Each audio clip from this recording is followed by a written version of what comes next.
Gravitational potential and field due to spherical shell. अच्छा, आपको याद होगा जब अपन ग्रेविटेशनल फील्ड डिस्कस कर रहे थे तो उस टाइम पे स्फेरिकल शेल के कारण ग्रेविटेशनल फील्ड किस तरह से वेरी करती है उसके रिजल्ट्स अपन ने देखे थे। उसका प्रूफ नहीं देखा था, उसके रिजल्ट्स देखे थे। और रिजल्ट्स क्या देखे थे कि ग्रेविटेशनल फील्ड जो है वो -gm/r² होती है। कब? जब r जो है वो greater than equal to r है ना, जहाँ पे r जो है वो रेडियस ऑफ शेल है और शेल के अंदर ग्रेविटेशनल फील्ड 0 होती है, r लेस देन r।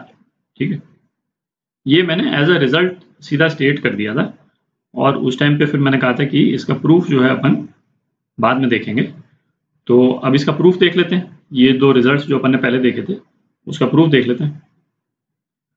तो प्रूफ के लिए अपन क्या करेंगे कि जैसे कोई भी पॉइंट जो है वो शेल के बाहर और या शेल के अंदर ले लेंगे और उस पर ग्रेविटेशनल पोटेंशियल पता करेंगे। ठीक है, और अब अपने को ग्रेविटेशनल पोटेंशियल और ग्रेविटेशनल फील्ड के बीच में रिलेशन मालूम है, तो ग्रेविटेशनल पोटेंशियल निकाल करके और फिर अपन ग्रेविटेशनल फील्ड निकाल लेंगे। ठीक है, तो पहले केस 1 डिस्कस करते हैं।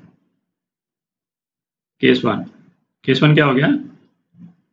जो पॉइंट है, पॉइंट P पे अपन ग्रेविटेशनल पोटेंशियल पता करेंगे। वो सेंटर से r डिस्टेंस दूरी पे है और ये r जो है वो रेडियस ऑफ शेल से ज़्यादा है या उसके बराबर है। ठीक है, इस शेल का मास जो है वो m ले लेते हैं। ठीक है, अच्छा अब ऐसा करते हैं, यहाँ पे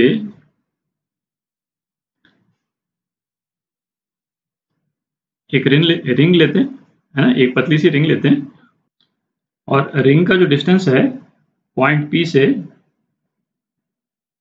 उसको x ले लेते हैं। ठीक है, इसको x ले लेते हैं। अच्छा, और ये कितना है? ये तो r हो जाएगा, रेडियस ऑफ शेल। ठीक है, और ये रिंग का जो थिकनेस है वो कितना हो जाएगा? जैसे इस एंगल को अपन थीटा मान लेते हैं, तो ये एंगल क्या हो जाएगा? d थीटा हो जाएगा। तो जो रिंग की थिकनेस है वो कितनी हो जाएगी? r d theta. ठीक, अच्छा डेंसिटी जो है, मास डेंसिटी इस रिंग की, उसको रो बोल देते हैं। तो रो कितनी हो जाएगी? m/4πr²। ठीक, रिंग का मास जो है वो dm बोल देते हैं। तो dm कितना हो जाएगा? रो इंटू एरिया, रिंग का एरिया। तो रिंग का एरिया कितना हो गया? 2 पाई और फिर रिंग का रेडियस, रिंग का रेडियस कितना हो जाएगा? r sin theta. दिख रहा है? रिंग का रेडियस जो है वो ये हो जाएगा जो मैंने परपेंडिकुलर ड्रॉप किया जो। ठीक है, और ये r sin थीटा के बराबर और इंटू r d थीटा। ठीक, तो ये हो गया 2πr² रो और sin थीटा d थीटा। ठीक है, तो इस रिंग के कारण जो ग्रेविटेशनल पोटेंशियल होगा पॉइंट P पे, है ना, उसको कैलकुलेट करते हैं। इसको अपन ले लेते हैं dVp। ठीक है, अच्छा अपन केवल मैग्नीट्यूड ले रहे हैं, पोटेंशियल तो नेगेटिव फॉर्म में रहता है, बट हम केवल मैग्नीट्यूड ले रहे हैं क्योंकि हमको तो सभी रिंग्स का बेसिकली ऐड कर देना है। ठीक है, तो हम पॉजिटिव ही ले रहे हैं इसको। ये कितना हो जाएगा? g dm/x। ठीक, ये हो गया आपका 2πr² रो g sin theta d theta upon x। जो वेरिएबल पार्ट है उसको मैंने इसमें डाल दिया ब्रैकेट में। ठीक, और ये तो कांस्टेंट है। अच्छा, अब क्या ये जो वेरिएबल वाला पार्ट है इसमें दो वेरिएबल्स दिख रहे हैं अपने को, थीटा भी वेरिएबल है और एक्स भी वेरिएबल है। तो किसी एक वेरिएबल को लाना है ताकि हम इंटीग्रेट कर सकें। ठीक है, तो ऐसा करते हैं, ये ट्राइंगल, जैसे ये ट्राइंगल है ओ ए और पी, इसमें कोसाइन रूल लगा देते हैं। तो कॉस थीटा ये कितना हो जाएगा? r² + r² - x² upon 2rr। ठीक है।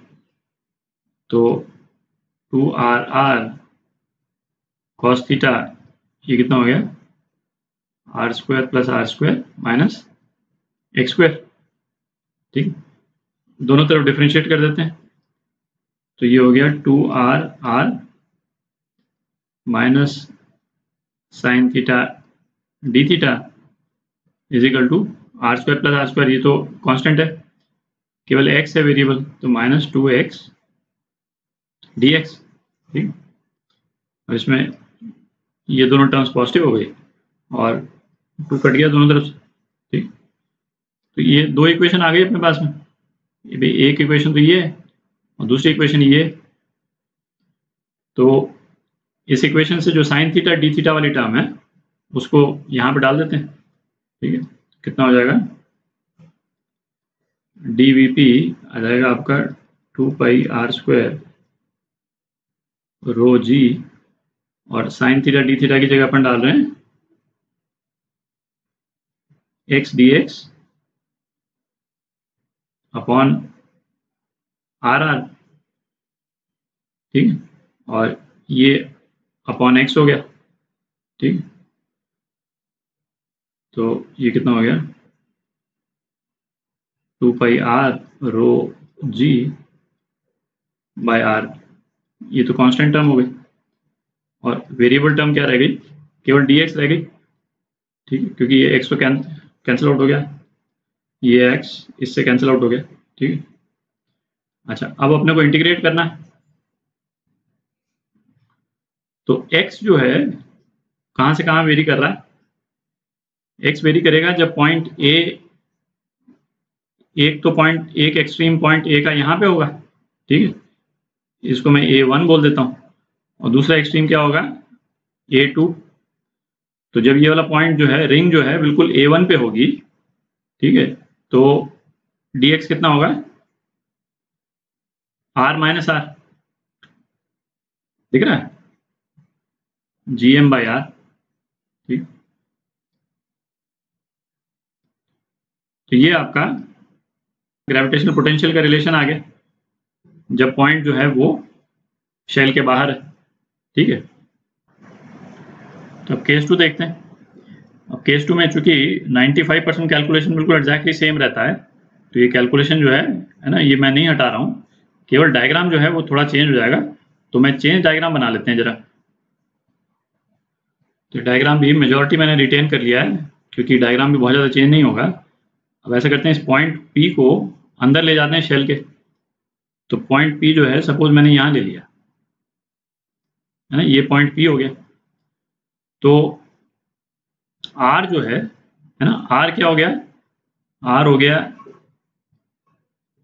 ये R हो गया।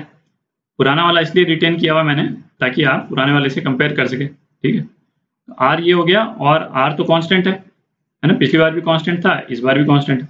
अच्छा, रेडियस तो कांस्टेंट है ही। x जो है, नया वाला x क्या हो गया, नया वाला x ये हो गया, आप देख रहे हैं, नया वाला x जो है वो ये हो गया। ठीक है, अब कैलकुलेशन देखते हैं, इसमें कौन सा कैलकुलेशन चेंज हो रहा है। dm तो चेंज होगा नहीं, है ना, रिंग तो एग्जैक्टली सेम है, रिंग को तो मैंने छुआ भी नहीं। ठीक है, और ये जो dm का कैलकुलेशन है ये भी ऐसा कैसे ही रहेगा। थीटा जो है, थीटा भी एज इट इज है ना, कोई डिफरेंस नहीं है, थीटा डी थीटा कोई डिफरेंस नहीं है। ठीक है, dvp है g dm बाय x, ये भी सेम ही रहेगा, क्योंकि अब क्या है, डिस्टेंस जो है, जो रिंग से जो डिस्टेंस था p का, वो x था पिछली बार, अब की बार भी x है ना, x को हमने अब इस तरह से डिफाइन कर दिया। तो ये भी सेम है, ये एक्सप्रेशन सेम है ना। तो मैं टिक इसलिए मार रहा हूँ, जो एक्सप्रेशन बिल्कुल सेम है ना, जो इसमें कोई डिफरेंस नहीं आया, फिर हमने dm की वैल्यू डाल दी, ये एक्सप्रेशन भी सेम का सेम। अच्छा, अब cos थीटा देखें, cos थीटा क्या था, OAP है ना, तो OAP इस केस में भी है ना, सेम OAP है, और cos थीटा की वैल्यू भी चेंज नहीं होगी, है ना। हमने चूंकि r चेंज कर दिया और x चेंज कर दिया, बट अब हम इस वाले ट्राइंगल पे लगाएंगे OAP डैश, आप चाहें तो हम बोल देते हैं उसको, है ना, OAP डैश हो गया, है ना। बट cos थीटा की जो जिस तरह से वेरिएबल्स हमने डिफाइन किए हैं, r² + r² minus x² upon 2rr, same ही रहेगा, बिल्कुल कोई डिफरेंस नहीं। तो यहाँ तक भी बिल्कुल सेम है। ठीक है, अच्छा, फिर हमने वैल्यू डाल the sign theta D theta की, है ना, इसको डिफ्रेंशिएट किया, ये भी सेम रहा, ठीक है, हमने वैल्यू डाल दी, ये भी सेम रहेगा, ठीक है, हमने साइन थीटा डी थीटा की वैल्यू डाल दी, यहाँ पे सेम रहेगा, यहाँ तक एक्सप्रेशन जो है सेम है, बस ये लिमिट जो है ना, लिमिट चेंज हो जाएगी, यहाँ तक एक्सप्रेशन बिल्कुल सेम है, केवल लिमिट चेंज हो जाएगी, ठीक है, और लिमिट क्या चेंज हो जाएगी उसको अभी अपन देख लेते हैं, ठीक है, तो इसको आप कहें तो मैं थोड़ा मिटा देता हूँ ताकि थोड़ी जगह बन जाएगी, है ना, और इस वाले एक्सप्रेशन को अपन रिटेन कर लेंगे, इस वाले एक्सप्रेशन को अपन रिटेन कर लेंगे और बाकी पोर्शन मिटा देता हूँ, ठीक। अच्छा, ये केस 1 का जो अपन ने कैलकुलेशन किया था उसको मैंने यहाँ पे लिख दिया है, तो लिमिट जो है केस 1 में जब पॉइंट P जो है वो शेल के बाहर था, r माइनस आर से r प्लस आर तक जा रहा था, ठीक है। अच्छा, अब केस 2 में देखते हैं, तो ये x की वैल्यू जो है मिनिमम कब होगी, जब ये पॉइंट A जो है वो यहाँ पे होगा, यहाँ पे A1, और मैक्सिमम कब होगी, ये पॉइंट जब यहाँ पे होगा A2, तो जो P डैश A1 जो है, ये डिस्टेंस P डैश A1 ये कितना हो जाएगा, r माइनस आर हो जाएगा। आप देख रहे हैं इसमें था small r minus capital R, क्योंकि r जो है वो स्मॉल r जो है वो कैपिटल R से बड़ा था, अब की बार क्या है, कैपिटल R मतलब रेडियस जो है वो स्मॉल r से बड़ा है, ठीक है, पॉइंट जो है वो शेल के अंदर है, तो ये हो जाएगा r माइनस आर, तो लोअर लिमिट इसकी क्या हो जाएगी, r माइनस आर, ठीक है, और अपर लिमिट कितनी हो जाएगी, जब पॉइंट A जो है वो A2 पे पहुंच गया तो ये डिस्टेंस हो जाएगा, ये डिस्टेंस, और ये डिस्टेंस कितना हो गया, r प्लस आर के बराबर हो गया है, ये r और प्लस ये r, ठीक है, तो लिमिट कितनी हो जाएगी इस केस में, r प्लस आर, ठीक है, तो बस केवल ये डिफरेंस आया, बाकी कोई डिफरेंस नहीं आया, तो इसको यदि हम खोल देंगे तो ये लिमिट लगाने के बाद में 2 कैपिटल R आ गया था, और इसमें केवल डिफरेंस क्या है कि ये लिमिट लगाने के बाद में रो जी बाय आर, और ये आ जाएगा 2 स्मॉल आर आ जाएगा, ठीक है, तो पूरे कैलकुलेशन में मात्र इतना डिफरेंस है, ठीक। अब रो की वैल्यू डाल देते हैं, अच्छा ये आर तो कैंसिल हो गया, तो रो की वैल्यू डाल देंगे तो क्या आ जाएगा, ये है 4 pi R G into M by 4 pi R square, ठीक, ये कितना आ गया, G M by capital R आ गया, ठीक है, G M by capital R, तो इसका इंटरप्रिटेशन क्या निकला कि पोटेंशियल जो है वो कांस्टेंट है थ्रू आउट, ग्रेविटेशनल पोटेंशियल पूरे शेल में कहीं पे भी हम जाएंगे तो कांस्टेंट है, और ग्रेविटेशनल पोटेंशियल कांस्टेंट है, इसका मतलब ग्रेविटेशनल फील्ड जो है 0 है, ठीक है, क्योंकि ग्रेविटेशनल फील्ड होती है तभी तो पोटेंशियल वेरी करता है ना, इलेक्ट्रोस्टैटिक्स में एग्जैक्टली सेम केस था, ठीक है, तो अब अपने पास में ये रिलेशंस आ गए, अब अपन ग्रेविटेशनल फील्ड निकाल सकते हैं, ठीक है, निकालते हैं उसको। अच्छा, ये तो अपन केवल मैग्नीट्यूड लेकर के चले थे, अब चाहें तो हम ये जो नेगेटिव है साइन, नेगेटिव साइन लगा सकते हैं, ठीक है, हम शुरू में भी लगा सकते थे, इंटीग्रेशन शुरू करने के पहले बेसिकली जो पूरा जो एक्सप्रेशन था डीवीपी का, ये यहाँ पे एक नेगेटिव टाइम साइन रहता है शुरू से, उसे कोई फर्क पड़ता नहीं है ना, हमने लास्ट स्टेज में लगा लिया यहाँ पे, तो ग्रेविटेशनल फील्ड निकालते हैं, है ना, केस 1 ग्रेविटेशनल फील्ड कितनी होती थी, minus DV by D R, ठीक, और वीपी जो है वो ये है केस 1 में, तो ग्रेविटेशनल फील्ड कितनी हो जाएगी, minus G M by R square, ठीक, और ये रिजल्ट अपन ने डिस्कस किया था वहां पर, और case 2 gravitational field minus DV by D R, ठीक, और इस एक्सप्रेशन में तो छोटा आर है ही, ठीक है। ग्रेविटेशनल पोटेंशियल जो है वो कांस्टेंट है थ्रू आउट शेल के अंदर, ठीक।